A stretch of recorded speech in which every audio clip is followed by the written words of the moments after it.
sure by now most people have seen some of the photos and the videos from the Department of War concerning UAPs and UFOs. There's one video in particular that I've clipped into this video at the end. It's called the jellyfish video. At least that's what it was the first time I saw it about 2 or 3 years ago. I think I remember seeing it on another social media site.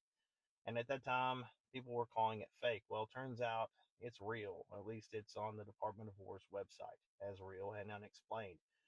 So, does this change things in terms of cryptids? Does this give us another what if or possible scenario for Dogman, Bigfoot, Goatman, and Mothman sightings? Let me know what you think. Drop a comment below. Smash that like button and subscribe.